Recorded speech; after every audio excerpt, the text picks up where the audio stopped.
Cascading style sheet.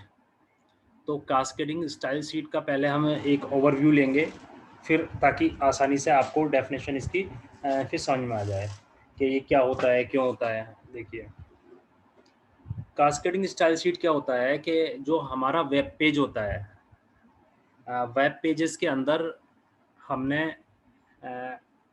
Colour नहीं किया, अभी सिर्फ सिंपल वेब पेजेस बनाए ना, तो उनको स्टाइल देना होता है। तो पहला जो क्वेश्चन इसमें अराइज होता है, वो क्वेश्चन भी होता है, तो इस तरह से वो होता है कि व्हाट इज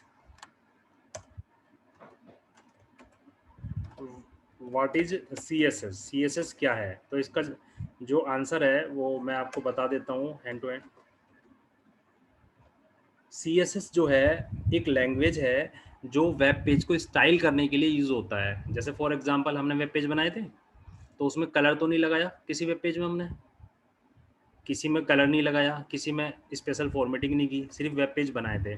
तो ये करने के लिए यूज होता है। तो CSS is the language we use to style a web page. ये इसकी वेरी बेसिक डेफिनेशन है, जो इसकी बिल्कुल बेसिक डेफिनेशन है। और इसके जो पॉइंट्स है ये होता है, तो CSS स्टैंड्स फॉर, इसके अंदर ही हमें लिखना होता है ये स्टैंड्स फॉर, इसकी फुल फॉर्म जो मैंने ऊपर लिख रखी है, कास्केडिंग स्टाइल शीट्स। ठीक है, ये इसका पहला पॉइंट हो गया, इसी के अंदर ये लिखना होगा। और पॉइंट वाइज इसको हम बना, इसी के पॉइंट ऐसे बना देते हैं। फर्स्ट हो गया। सेकंड है इसी के अंदर CSS डिस्क्राइब्स HTML एलिमेंट,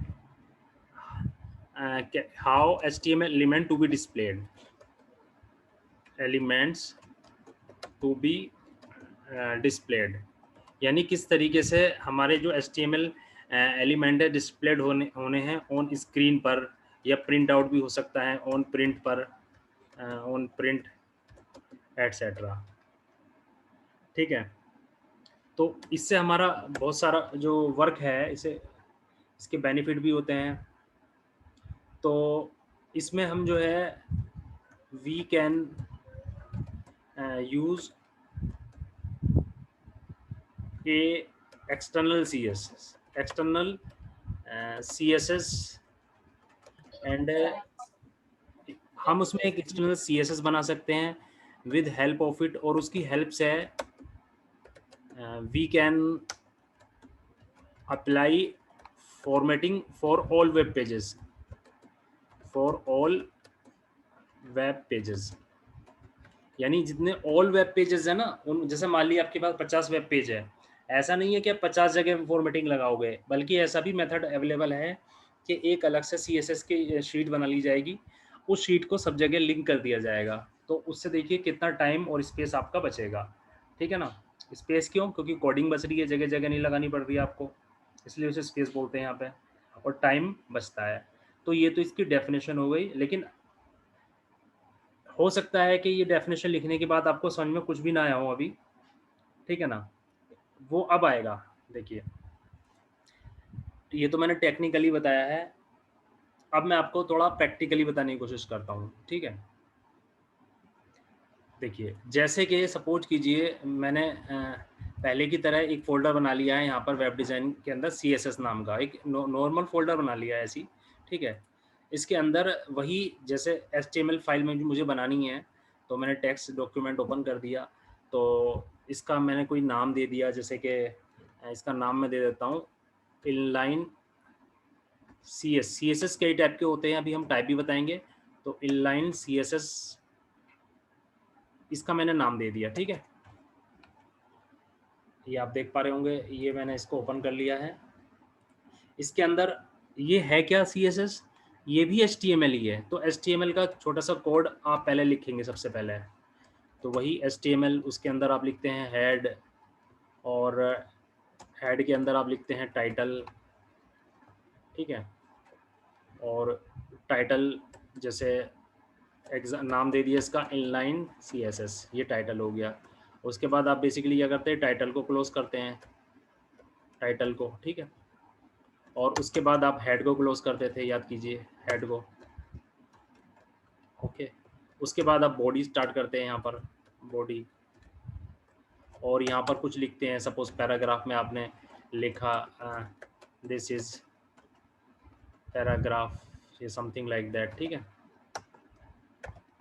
और इसको आप क्लोज करते थे ऐसे, और फिर आप बॉडी को एंड करेंगे, बॉडी, और उसके बाद आप HTML को एंड करेंगे, एंड यहाँ पर, ठीक है। तो ये बेसिक छोटा सा कोड है। मैंने अभी ये CSS कोड नहीं लिखा है, मैंने नॉर्मल एक लाइन एक कोड लिखा छोटा सा बहुत, जो स्टार्टिंग होती है HTML की, और मैं इसे सेव करके, यानी मैं इसे अभी HTML के तरीके से ही सेव करूँगा। तो मैंने सेव एस किया, और सेव एस उसी पेज में मैंने यहाँ पे लिख दिया इनलाइन CSS। मैं आपको दिखा भी देता हूँ हैंड टू हैंड, ताकि आपका जो है कोई स्टेप स्किप ना हो शायद। ये आपको दिख इनलाइन CSS डॉट HTML लिख दिया मैंने, और यहाँ पर ऑल कर दिया है, और मैंने इसे सेव कर दिया है। तो यानी ये HTML ही मैंने बनाया है अभी, ठीक है। तो अब देखिए, आप देख पा रहे होंगे, ये मैं इसको डबल क्लिक मैंने कर दिया, इसको ये ओपन हो रहा है, ओके। अब देखिए ये बेसिक ओपन हो गया है, जैसे आपको पता है this is a paragraph, this is a paragraph. मैं लिखा नहीं मैंने, कोई बात नहीं, दिस इज पैराग्राफ लिख दिया है, ठीक है। अब देखिए ये तो HTML है, अब CSS क्या है? तो इनलाइन CSS क्या है? CSS जो है 3 टाइप के होते हैं, पहला हम डिस्कस कर रहे हैं इनलाइन CSS।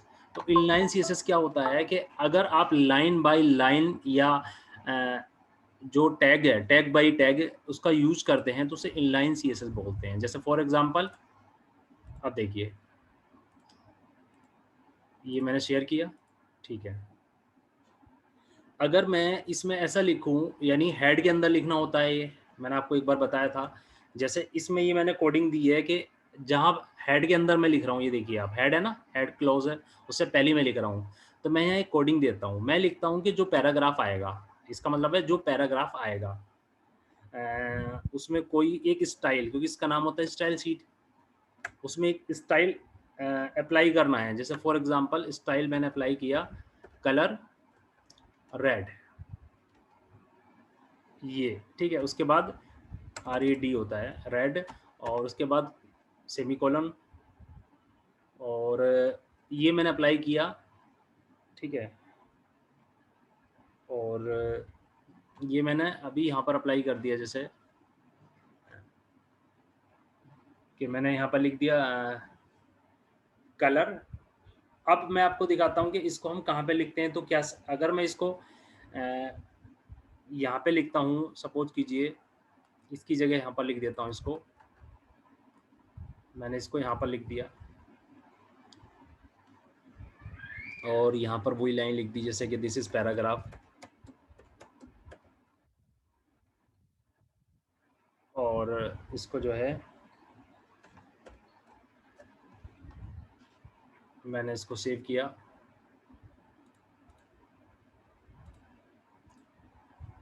तो इसमें क्या होगा, इसमें हेडिंग में लिखा मैंने इसलिए, तो वो वर्क करेगा, क्योंकि अगर आप हेडिंग में लिख रहे हैं तो आप देख रहे हैं कि वो पैराग्राफ को रीड ही नहीं कर पा रहा है, इसलिए मैं उसे हेडिंग में लिख रहा था, ठीक है ना। आप क्या करेंगे, आप यानी इसको, हमने क्या किया, इसको इस तरीके से लिख दिया कि ये हेड के अंदर इसका नाम होता है स्टाइल, स्टाइल इसका नाम होता है, इस ऐसे लिख सकते हैं स्टाइल, स्टाइल का अलग से भी बना सकते हैं, और स्टाइल का जो है एक फॉर्मेट है, वो अलग से या तो आप बना सकते हैं, ठीक है ना, या आप उसमें लिख सकते हैं, ठीक है ना। लेकिन अभी मैं सिर्फ आपको एग्जांपल समझा रहा हूँ, टाइप वाइज के बाद में डिस्कस करेंगे। तो स्टाइल में हमने एक यहाँ स्टाइल लिख लेना है, और यहाँ पर हमने लिख लेना है कि कैसे स्टाइल हमें देना है। जैसे कि हम लिखते हैं पैराग्राफ, पी का मतलब होता है पैराग्राफ। तो जो पैराग्राफ आएगा वो उसके लिए हमने फॉर एग्जांपल लिख दिया कि जो उसके लिए कोई भी एग्जांपल लिख लेते हैं, फ़ॉन्ट है हम, फॉर एग्जांपल फ़ॉन्ट फैमिली दे दी उसके लिए हमने, कोई भी जैसे एरियल या वेडेना, ठीक है, कोई भी एक एग्जांपल मैंने ले लिया है ये, और ये मैंने इसको क्लोज कर दिया है। तो अब मैंने स्टाइल को क्लोज करना है, स्टाइल को, ये मुझे स्टाइल को क्लोज करना है और ये हेड के अंदर मुझे रखना है, ठीक है। अब मैं क्या करूंगा, जहां भी मैं नॉर्मल पैराग्राफ लिखूंगा, यानी मुझे ये सब लिखने की जरूरत नहीं, जहां मैं जैसे अभी मैंने लिख रखा था थोड़ी देर पहले normal paragraph, this is a paragraph, ये मैंने लिखना है और इसको नॉर्मल तरीके से क्लोज कर दूंगा मैं। तो इसको मैंने नॉर्मल तरीके से क्लोज कर दिया है। अब मैं इसको रन करता हूँ, ये मैंने इसको रन किया, रिफ्रेश किया, this is paragraph, this is a paragraph. तो आप देख रहे हैं इसका फ़ॉन्ट साइज जो है वो चेंज हो चुका है, ठीक है ना।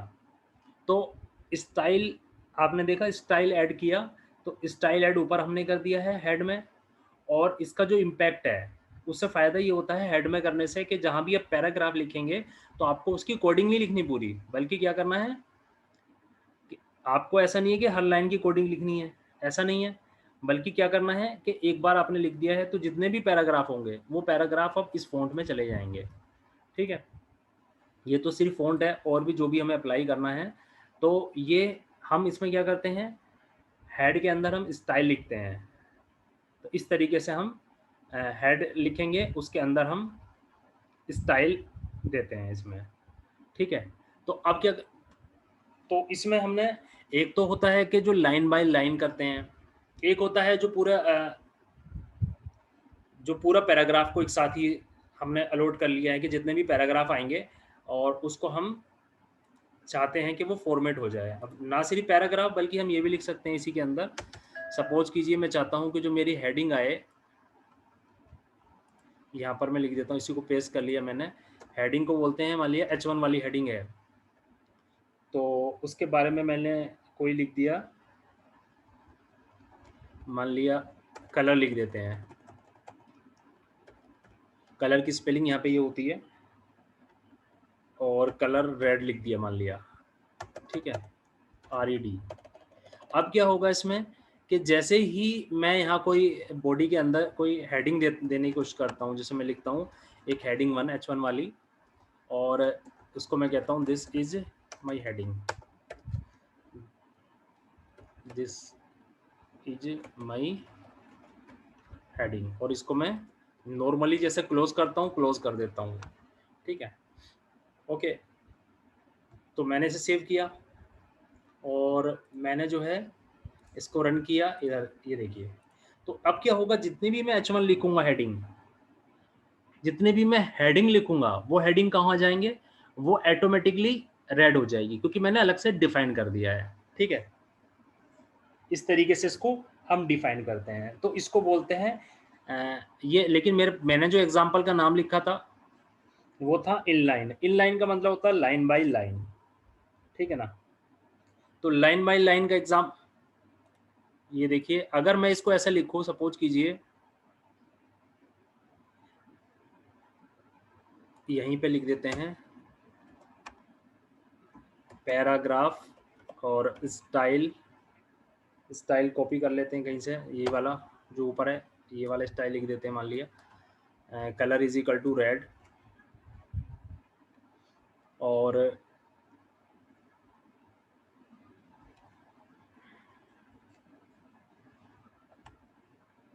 यहाँ पर हमें इस तरीके से लिखना है,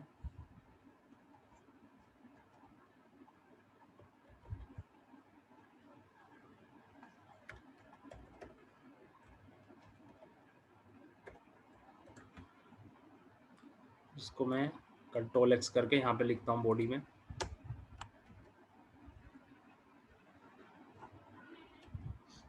और ये वाला जो स्टाइल है इसको मैं यहाँ से हटा देता हूँ।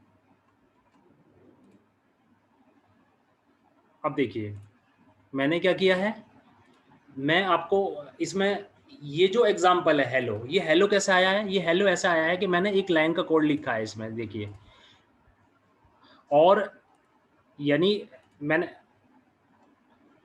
मैंने क्या करना है सबसे पहले, ये जो है मेन तो हम ये वाला यूज करते हैं, लेकिन समझाने के लिए मैं आपको, मुझे 3 टाइप आपको बताना चाह रहा हूँ, तो 1 मिनट के लिए मैं इस लाइन को डिलीट कर देता हूँ। तो मैंने इसे डिलीट कर दिया है और मैंने सिर्फ ये लिखा है अब। तो जैसे मैं इसे कंट्रोल एस करता हूँ और मैं इसे रिफ्रेश करता हूँ, तो ये जो है, ये देखिए, ये तो इसमें क्या है, इसमें जो हमने कोडिंग की है वो कौन सी की है, CSS लगाया है हमने। इस जब भी ये वाला CSS आप लगाएंगे तो ये आप देख पा रहे होंगे एक लाइन के अंदर CSS लगा हुआ है, ठीक है। तो इसका नाम होगा, तो इसका नाम कमेंट लिख देता हूं मैं यहाँ पर, it is example of inline CSS। तो CSS जो इनलाइन CSS का इसका एग्जाम्पल मैंने अलग बना दिया है ताकि आपको कोई कंफ्यूजन ना हो, वो मैंने सब डिलीट कर दिया है पुराना कोड। तो इनलाइन CSS का एग्जाम्पल आपको समझ में आ गया। इनलाइन CSS का एग्जाम्पल क्या है कि पैराग्राफ को आप, यानी जिस पैराग्राफ में आपको कोडिंग देनी है उस पैराग्राफ को, हेलो, मैंने हेलो वाला पैराग्राफ लिया है यहाँ पर, हेलो को मैं रेड कलर देना चाह रहा था, बाकी पैराग्राफ को नहीं देना चाह रहा था, तो मुझे इनलाइन यूज करना होगा। समझ में आ गया? तो इनलाइन का एग्जांपल आपको आई थिंक क्लियर हो गया होगा।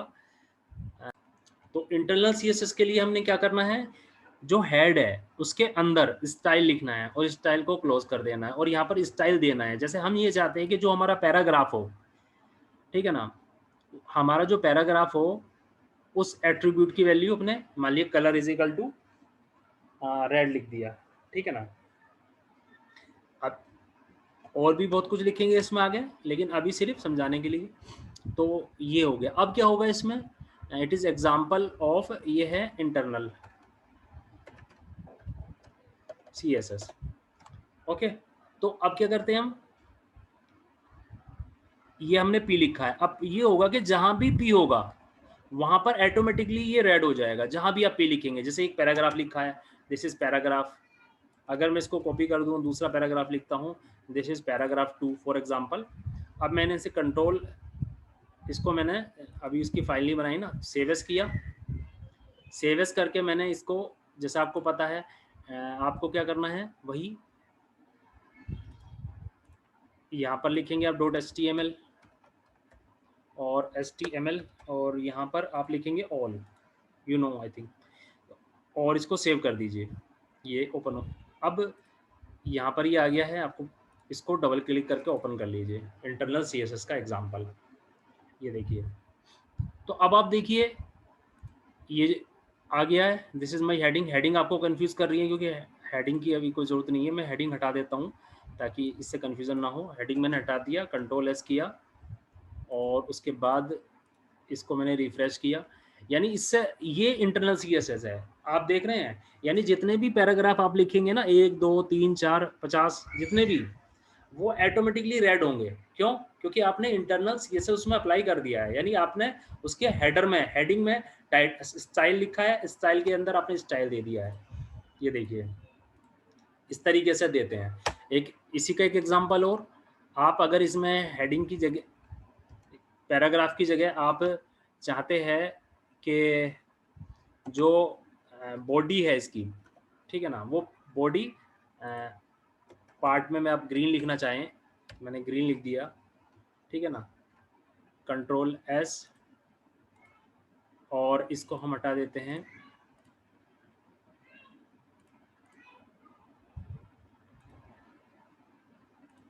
ये वाला था,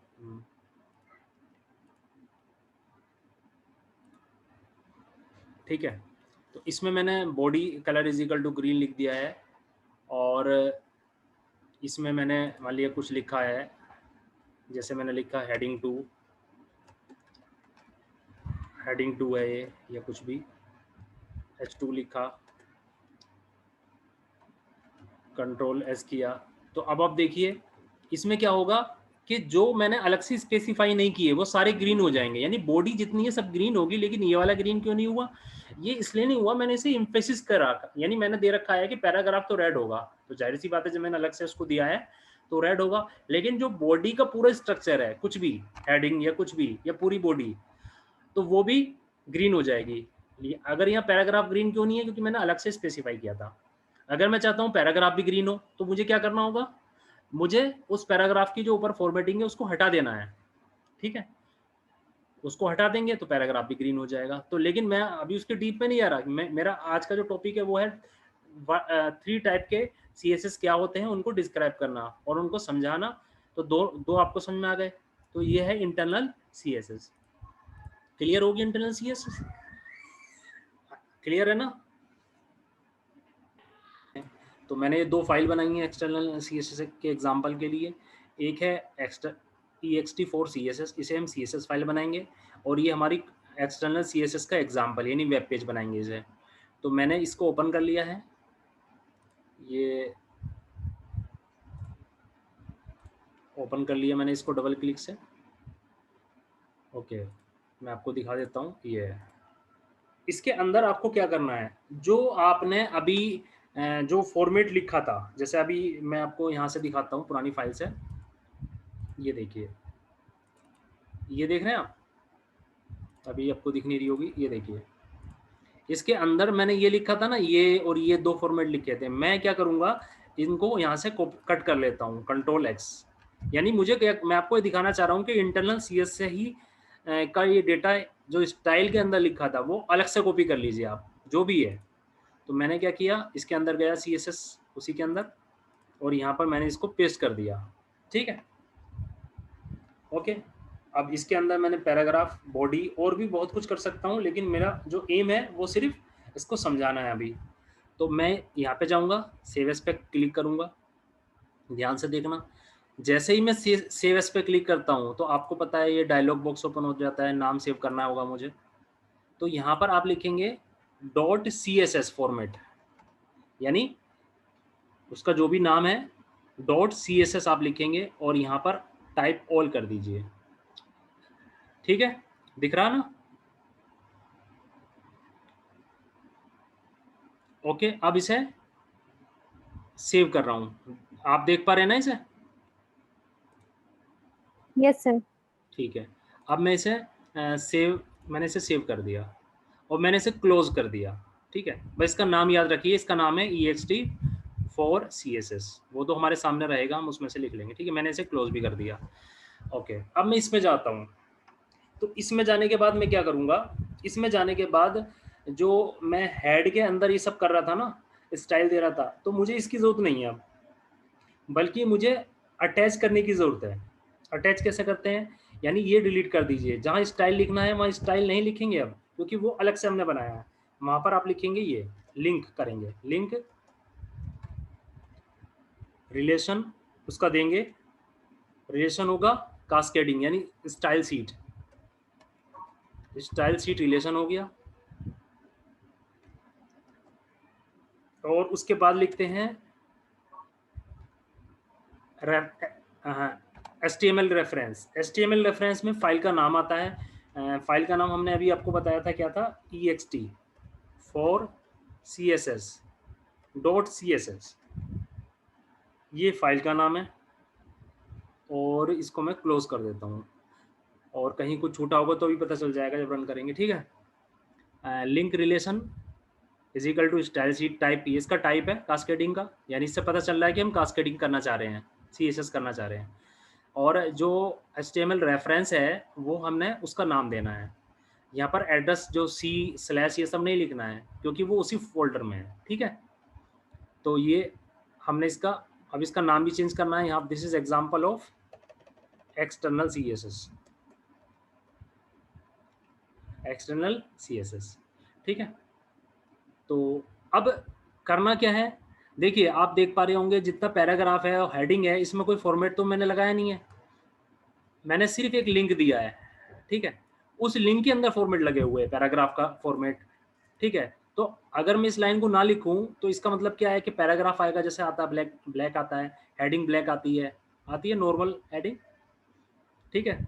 तो नॉर्मल साइज होता है जो भी हेडिंग 2 का, तो ये आता है। लेकिन मैं इसे लिंक दे दिया स्टाइल शीट से, तो अगर ये सक्सेसफुली रन होता है तो वहाँ से ये कलर उठाएगा। पैराग्राफ का कलर क्या था वहाँ पर, रेड था आई थिंक, तो रेड कलर उठाएगा ये, ठीक है। तो बॉडी का कलर ग्रीन था, तो इसको बॉडी पे कंसिडर करेगा। तो याद आया? तो अब मैं क्या करता हूँ, इसको सेव एज करता हूँ।